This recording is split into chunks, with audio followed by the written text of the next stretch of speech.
Today, we are going to look at how we can use the Assignments tab inside of Planner Premium so that you can manage your project resources. Before we jump in, we are first going to take a moment to look at access, but feel free to skip ahead to this time here if you already have this assignments view and you are comfortable with your Planner Premium licensing.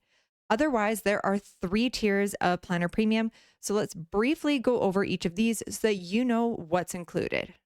So on the far left-hand side here, we have Microsoft Planner, and this is the basic version of Planner that's included inside your Microsoft 365 subscription. Then we have the Planner Plan 1, which is that first tier of Planner Premium.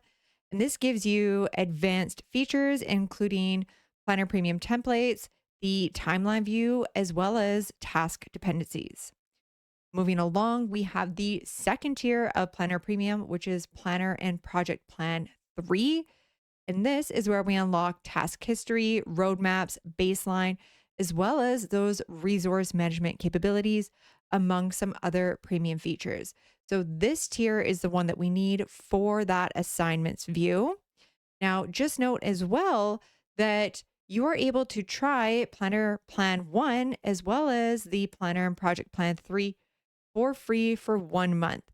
So you or your admin can follow this link and set up that license within your organization. Now, moving along, this is the third tier of Planner Premium. And just note that this is only available through partners of Microsoft and it offers advanced portfolio management. So if you are looking for those advanced features, then feel free to explore this link here. Otherwise, the one that we need for that assignments tab is going to be this tier right here. Now, I also just wanted to note that one of the biggest benefits of Planner Premium is that everybody does not need to have the top tier of license. So you could have a few project managers on this tier here. You can have some other project leads on this plan tier right here. And then you can have the remainder of the team just using that basic version of Planner. And they can access the premium plans, but just with limited functions and capabilities. Now that we know licensing, let's take a moment to understand what the intended purpose for this assignments tab is. So, the assignments tab allows project managers to more accurately track sales and cost estimates for assigned resources.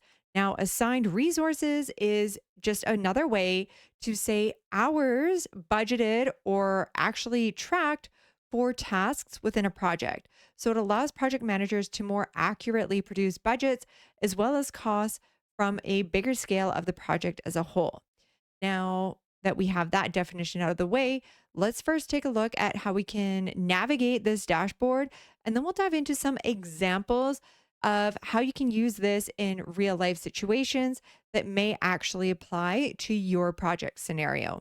Now, by the way, I'm Amy, so let's nerd out. So, for this dashboard, right now we are grouping by resource. So, this means that on the left here, we have our assigned team members, and then we have their tasks categorized beneath them, as well as their start and finish dates and total effort for that duration. Now, right now, we are currently viewing this by daily. So we are able to get really granular when we are managing our resources, but we can also zoom out. So we could take a look at weekly, monthly, or even yearly distribution of resources for some of those longer time frame projects.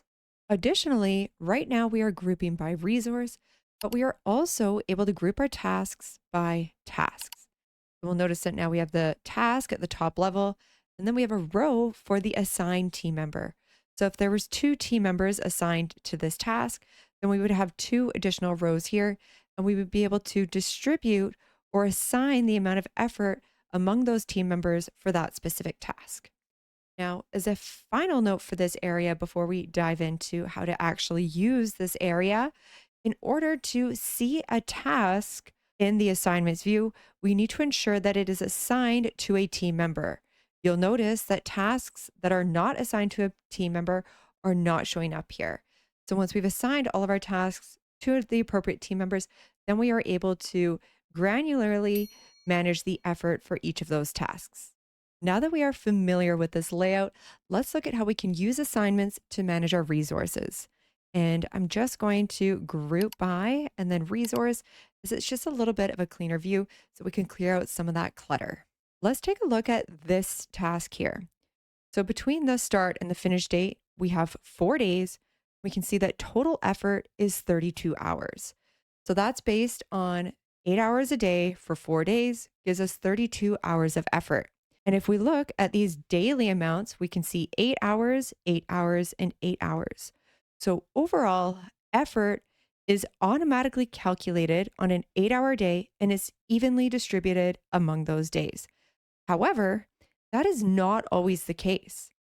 For example, this might actually only require 2 hours on that first day, in which case we can update the resource assignment for this single day by updating the cell here.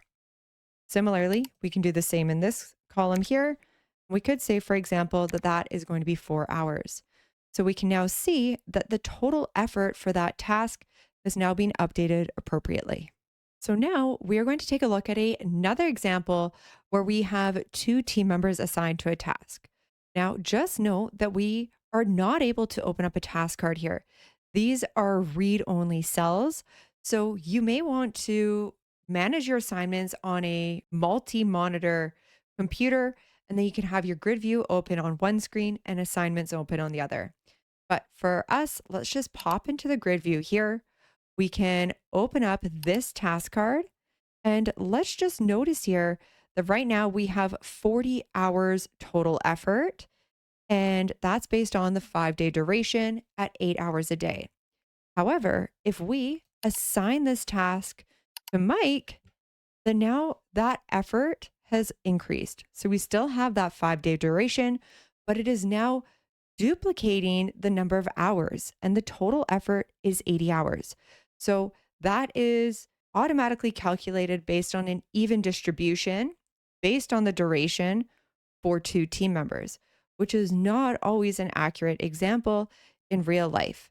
So this is where we can now go to the assignments tab. And this time we may actually want to group by task. And we can see that we have our task name at the top. Then we have 2 rows for Mike and I, and we can see that 40 hours of effort distributed between the two of us. So now we are going to use these date toggles at the top to navigate to that task area so that we can update the assignments appropriately.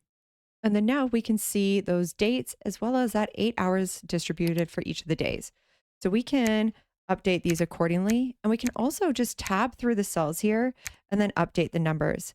And similar to the timeline view, if you do make a mistake here, then we always have that Control Z to undo a change or Control Y to revert back to what you previously had. So this example highlights how we can use the assignments area to manage the distribution of resources among a task when there are multiple team members. So let's now move on to one final example where we will take a closer look at how we can update the start and the finish date for tasks from the assignments view. So in this case, we will go to group by resource once again, and we will just toggle to another week so that we can take a closer look at this. So let's take a look at this task right here. We can see that it is starting on this day here. But if we try to enter in a number of hours for the previous day, for example, 8, and I tab through, we're going to see a warning. And it says, couldn't update the assignment because the edit will cause the assignment to start before its predecessor finishes.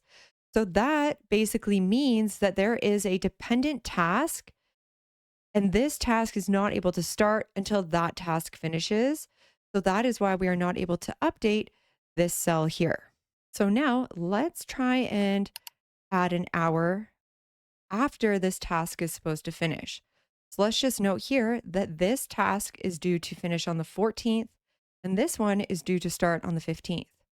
So if we add in 8 hours here, then note how this finish date has now updated to a day later, and this task is now starting a day later. So when we update effort after a task has finished, then the finish date will update and any dependent tasks will also update.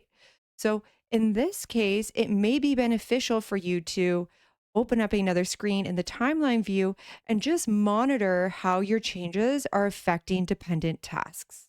So, overall, our assignments allow us to get more granular so that we can fine tune our effort across a time frame, such as days, weeks, months, or even years of our project. This gives us accurate resource requirements and allows us to provide resource estimates for our projects.